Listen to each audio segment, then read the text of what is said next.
Gel रोडच्या टीमनी 2 आरोपी ताब्यात घेतले.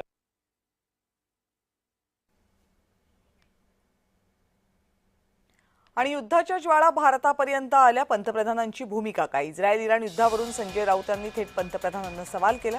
सरकारला राष्ट्रीय सुरक्षेवर चर्चा घडू द्यायची नाही असं राऊतांनी म्हटलं. सध्या हिंदुस्थान एका भयंकर संकटातून जातं. युद्ध जरी इराण, इस्रायल, अमेरिका आणि अन्य राष्ट्रातलं असलं तरी त्याच्या ज्वाळा ज्या आहेत या भारतापर्यंत पोहोचल्या. या सगळ्याचा फटका महागाई, पेट्रोल डिझेलच्या किमतीचा फटका, रोजगार, आपली कृषी उत्पन्न जी इथून त्याची आपण निर्यात करतो अनेक देशात, ती ठिकठिकाणच्या बंदरावर अडकून पडलेली आहे.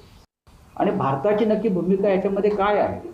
या जागतिक घडामोडीमध्ये, ज्या मध्य आशियामध्ये, मिडल ईस्टमध्ये युद्ध भडकलेलं आहे, त्याच्यामध्ये भारताची भूमिका, प्रधानमंत्र्यांची भूमिका नक्की काय आहे हे समजून घ्यायचा या देशाला अधिकार आहे.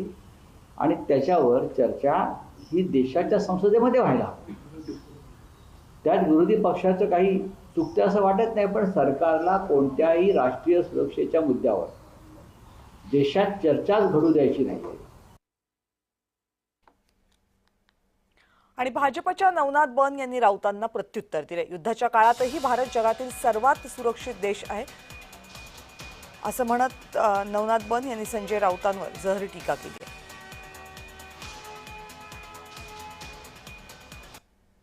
शंड कोण आहे याचा निकाल लोकसभेच्या निवडणुकीमध्ये जनतेनं दिला आणि तुम्हाला शंड ठरवण्याचं काम जनतेनं केलं. विधानसभेच्या निवडणुकीत देखील महाराष्ट्रामध्ये शंड कोण आहे आणि सामर्थ्यशाली कोण आहे याचा निकाल दिला आणि भारतीय जनता पार्टी महायुती ही गौरवशाली म्हणून विजयी झाली आणि शंड म्हणून तुमचा पराभव इथल्या जनतेनं केलाय. त्यामुळे शंडांची भाषा